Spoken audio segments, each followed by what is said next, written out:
अश्विनी तुम्हा सगळ्यांचं अगदी मनापासून स्वागत करते आजच्या नवीन व्हिडिओमध्ये। तर आज आहे मंगळवार आणि रात्रीचे 8 वाजून गेले आणि आज रात्री ना जेवायला घरी मी आणि नवन्याचे, कारण नवन्याचे पप्पा गेले पुण्याला, तर त्यांना यायला थोडासा लेट होणार आहे आणि ते येताना जेवून येणार आहे।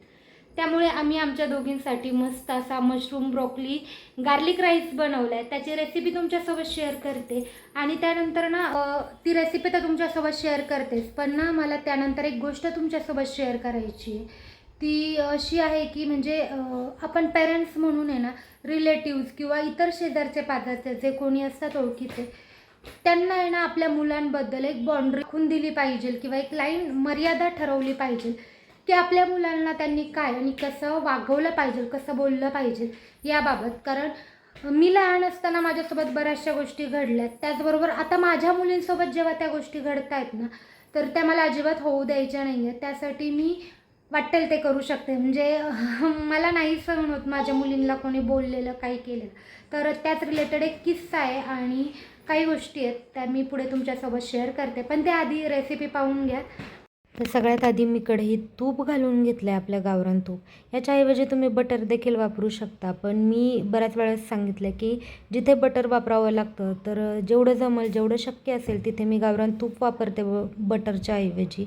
आणि तूप तापल्यानंतर इथे मी यात लसूण घालून घेतलं आहे। लसूण मी सोलून बारीक चिरून घेतला होता, तो थोडासा परतल्यानंतर यात कांदा घालून घेतला आहे। आणि आपल्याला कांदाही खूप जास्ती परतवायचा नाही आहे, फक्त मऊ होईपर्यंतच परतवून घ्यायचा आहे। त्याचा कलर वगैरे चेंज काही फार करत बसायचं नाही आहे। एकदा कांदा मऊ झाला की त्यात मी ना हे मशरूम आहेत त्याचे मी पीसेस करून घेतले। इथे मी मोठे मोठे मशरूम घेतलेत आणि त्याचे 4च भाग केलेत। छोटे असेल तर अर्धेच केले तरीही चालेल, कारण मशरूम आहे ना शिजल्यानंतर थोडेसे आकसतात आणि थोडे बारीक होतात, म्हणजे मला तरी असं वाटतं की ते थोडे आकसले जातात। तर त्यात मीठ घालून ते परतवले आणि ते थोडेसे मऊ झाल्यावर लगेच मी यात ब्रोकली घालून घेतली। तर ब्रोकली मी आधी थोडी स्टीम करून घेतली आहेत वाफेवर, ती ब्रोकली मी यात घातली। आता हे सगळं मिक्स करायचं आहे। यात मीठ तर मी मगाशीच घातले।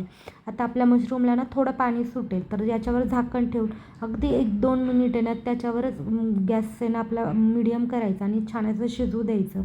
ब्रोकली ऑलरेडी आपण शिजवून घेतलेली आहे, स्टीम करून घेतलेली आहे आणि मशरूम अगदी लगेचच शिजून निघतात, त्याला फार जास्ती काही शिजवावं लागत नाही। त्यानंतर आपले ब्रोकली आणि मशरूम छान असं शिजून झाल्यावर मी याच्यात काही मसाले ॲड करणार आहेत, म्हणजे स्पायसेस, जसं की मी याच्यात ऑरेगानो घालते, चिली फ्लेक्स घालणार आहे आणि आपली जी काळी मिरी असते ना त्याची पूड वापरणार आहे। जर तुम्हाला पुलावसारखं बनवायचं असेल तर तुम्ही इतर मसाले यात घालू शकता, जसं की लाल तिखट, कांदा लसूण, बिर्याणी मसाला, त्याने याची टेस्ट अगदी छान लागते।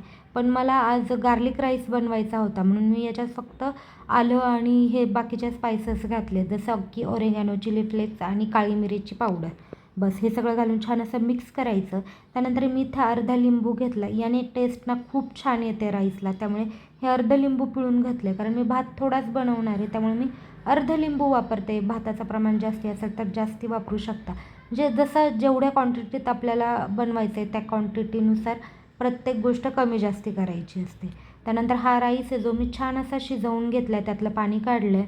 आता यात मिक्स करून घेते आणि हा छान असं मिक्स झाल्यावर आहे ना याचा इतका छान वास येतो जेव्हा आपण ते स्पायसेस टाकतो तेव्हाच। हे छान असं आता मिक्स करून घेतले, याच्यावर झाकण ठेवून अगदी 2 मिनटासाठी बारीक गॅसवर मी पुन्हा शिजवून घेणार आहे, म्हणजे सगळ्याला छान टेस्ट येते।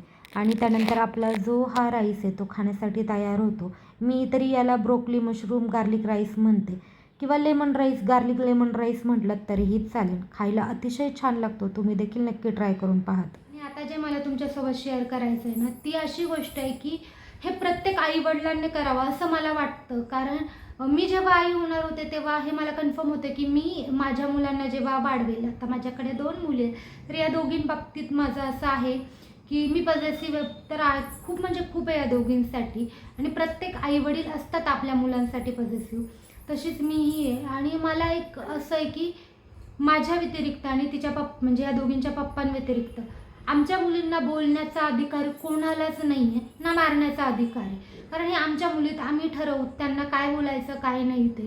त्याच्या व्यतिरिक्त जर कोणी त्यांना बोललं ना, मला अजिबात आवडत नाही, अजिबात म्हणजे अजिबात आवडत नाही। काल असाच एक इन्सिडेंट झाला, आम्ही गावाकडे गेलो होतो, तर तिथे यांच्या चुलत्याच्या मुलीचा मुलगा आहे आणि आणि तो मुलगा लहान नाही आहे, अगदी घोडा आहे, म्हणजे खूप मोठा आहे. अक्षरशः 20-25 वर्षाच्या मध्ये असेल तो. एवढा मोठा मुलगा आहे. तो इतका बदतमीज आहे, त्याला बोलण्याची अक्कल नाही आहे कोणाला. म्हणजे मी त्याची मामी लागते तरी तो माझ्याशी इतका वर्स्ट लेवलने बोलतो, काहीही बोलेल, काही उद्धटपणे. तिथपर्यंत ठीक आहे. आणि त्याचं म्हणणं असतं की तो मस्करीत करतोय किंवा असा मजाकवारी चालू आहे. माझ्यापर्यंत ठीक होतो. तो काल माझ्या मुलींवर आला की काय ह्या शहरातल्या वेड्या मुली, यांना हे कळत नाही ते कळत नाही. याला काय कळत असेल बरं. आणि आता मी इथे नाव नाही घेऊ शकत. त्याला स्वतःला काही अक्कल नाही कोणाशी कसं वागायचं, आणि तो माझ्या मुलींना वेडा वगैरे म्हणतो. ती गोष्ट मला इतकी लागली. पण तिथे खूप सारे नातेवाईक होते आणि माझ्या सासरकडचे होते ते सगळे. त्यामुळे मला असं वाटलं की त्याला आत्ता उत्तर देणं योग्य नाही आहे, नाहीतर उगीच अननेसेसरी सीन क्रिएट होतो किंवा तमाशा होतो. त्यामुळे म्हटलं याला आत्ता काहीच बोलायला नको, नंतर कॉल करावा आणि मग बोलावा. तर दिवसभर इतकं माझ्या माइंडमध्ये येत होतं की माझ्या मुलींना असं कोणी का बोलू शकतं ना. आणि म्हणजे आता काही गोष्टी आहेत त्या खरं तर इथे बोलायलाही नाही पाहिजे, त्यामुळे मी त्या टाळतीये. म्हणजे ज्याला स्वतःला काडीची अक्कल नाही. माझ्या मुली त्याच्यापेक्षा खूप बेटर हुशार आहेत, खूप बेटर गोष्टी त्यांना कळतात ना. मला इतकं वाईट वाटलं आणि इतकं म्हणजे मी हायपर झाली होती ना की मला असं वाटत होतं त्याला फाड फाड फाड तिथेच झापावं. पण मी कंट्रोल केलंच. काल संध्याकाळी फोन केला आणि त्यानंतर मी खरंच खूप बोलले त्याला, खूप म्हणजे खूप जास्ती बोलले. पण मला वाटतं हे जर मी त्याला आत्ता थांबवलं नसतं ना, त्याने हे पुन्हा पुन्हा पुन्हा केलं असतं. आणि मला खरंच नाही आवडत. माझ्या आणि माझ्या नवऱ्या व्यतिरिक्त माझ्या मुलांना कोणीही बोललेलं मला आवडत नाही. कारण त्यांच्यासाठी आम्ही सगळं काही आहोत. कारण माझ्या लहानपणी असंच झालेलं आहे. नातेवाईक जरा जास्ती हुशार असतात ना, ते मला जे म्हणजे माझ्या आईवडिलांसमोर काहीही बोलायचे की अशी आहे ती तशी आहे. आणि माझे आईवडील तेव्हा ना एक चकार शब्द तोंडातनं काढायचे नाही. आणि तेव्हा आपल्याला आपल्या आईवडिलांचाच खरं तर आधार असतो की आपल्याला वाटतं त्यांनीच काहीतरी बोलावं. आणि त्यांनी त्यांच्या होमध्ये हो मिळवली ना की खूप खूप आतून वाईट वाटतं आणि खरंच वाटतं आपण इतकं नालायक आहोत का. आणि त्यामुळे आपलं जे पुढचं आहे ना ते सगळं खराब होतं. आपल्याला घरातनं ते प्रेम मिळत नाही, मग आपण बाहेर कुठेतरी चुका करतो.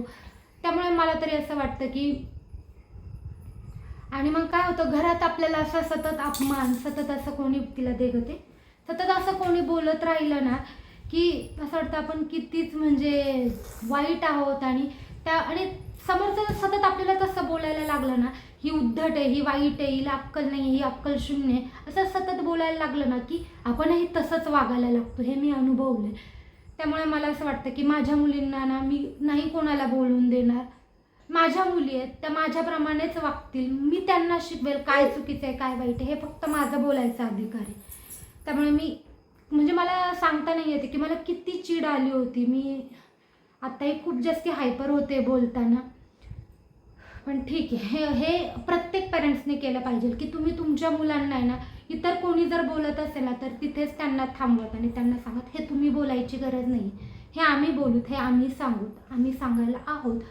कारण दुसऱ्यांनी बोललं ना आणि आईवडिलांसमोर बोललं ना तर त्या मुलांना किती वाईट वाटतं ना, हे मी अनुभवलेलं आहे. त्यामुळे ती वेळ मला माझ्या मुलींवर नाही येऊन द्यायची. मी त्यांना भलं मारेल घरात, पण कुणी त्यांना बोलायचं नाही, काय नाही. वळण काय लावायचं ते मी लावेल ना, तुम्ही कशाला, तुमची काय गरज आहे सगळ्यांची. आणि मी हे पाहिलंय आपल्या मुलांना ना आपल्या म्हणजे आईवडिलांना एवढं प्रेम कोणीच करू शकत नाही. तुमच्यासमोर कोणी कितीही जीव लावत असेल ना तरी आपल्या आईवडिलांना एवढं प्रेम आहे ना आपल्या मुलांवर कधीच कोणी करत नाही. त्यामुळे तो अधिकार ना कधीच कोणाकडे देऊ नका. तुमच्या मुलांचे डिसिजन तुम्ही स्वतः घ्यात. कारण जे काही करायचं आहे ते तुम्हालाच करायचं आहे तुमच्या मुलांचं. त्यामुळे तुम्ही त्यांचं जे विश्व आहे ना पूर्ण तेच आपण आईवडील असतो. त्यामुळे आपण त्यांच्या पाठीशी नाही थांबलो, आपण त्यांना आधार नाही दिला तर दुसरं कोणीच या जगात करू शकत नाही. त्यामुळे प्लीज तुमच्या मुलांना आहे ना तुम्ही जेवढं जपता येईल तर तेवढं जपात. कारण हे जग खरंच खूप वाईट आहे. इथे कोणी कोणाचं नाही आहे, कधीच नाही आहे. त्यामुळे आपल्या मुलांसाठी जे होईल ते करा. त्यांना चांगलं वळण लावा. उगीच नको ते हट्ट अजिबात त्यांचे पूर्ण करायचे नाही. त्यांच्यासाठी ज्या चांगल्या गोष्टी आहेत त्या तर आपण देतोच. तुमच्याकडे कितीही पैसा असू देत, किती मुलांना चांगले संस्कार द्या. मी म्हणत नाही की समोरचं कसंही असेल तरीही तुमच्या मुलांना चांगलंच वागलं पाहिजे असं अजिबात नाही. कारण आत्ताचं जग असं आहे ना, आरेला कार्य थोडंफार करावंच लागतं. तर त्यांना ते गोष्टी शिकवात की कधी कुठे कसं वागलं पाहिजे, काय केलं पाहिजे, कोणाला रिस्पेक्ट दिला पाहिजे. खरं तर रिस्पेक्ट सगळ्यांनाच द्यावा लागतो, पण सेल्फ रिस्पेक्ट नावाची ही एक गोष्ट असते. जिथे तुम्हाला सेल्फ रिस्पेक्ट मिळत नाही तिथे रिस्पेक्ट द्यायची काहीच गरज नाही. हे तरी मी माझ्या मुलींना नक्कीच शिकवते आणि मी ते स्वतःही वापरते. जिथे मला रिस्पेक्ट मिळत नाही तिथे मी दुसऱ्यांनाही रिस्पेक्ट देते. तर मी जर या गोष्टींवर बोलायला लागले ना तर तासन तास बोलू शकते. त्यामुळे बस झालं. मीच खूप हायपर होते कारण मला नाही आवडलं ती गोष्ट. तो म्हणजे मी तर इथं सांगतही नाही, खूप साऱ्या गोष्टी तो बोलला. मला इतकं म्हणजे ना वाईट वाटलं आणि नाही तेव्हा मी बोलले. मला काय आता असं वाटतं की सगळ्यांसमोर जर झापलं असतं ना तर जास्ती चांगलं झालं असतं. पण हरकत नाही, कदाचित येईल त्याला अक्कल थोडीफार. तर असं असतात असे काही नग ज्यांनी स्वतः तर म्हणजे काहीच नसतात पण दुसऱ्यांना नावं ठेवायला त्यांना मजा येते. काही गोष्टी होत्या ज्या तुमच्यासोबत शेअर करायच्या होत्या आणि मी आत्ता बोलता बोलताही मला जाणवलं की मी हायपर होती. त्यामुळे जास्ती काही बोलत नाही, नाहीतर उगीचच मी काहीतरी वेगळं बोलून जाईल. तर चला, हा जो आजचा व्हिडिओ होता तो मी इथेच थांबवते. आपण भेटूया अशाच एका नवीन व्हिडिओसोबत. तोपर्यंत आनंदी राहा, खुश राहा आणि स्वतःची खूप सारी काळजी घ्या. तू बाय करणार आहेस?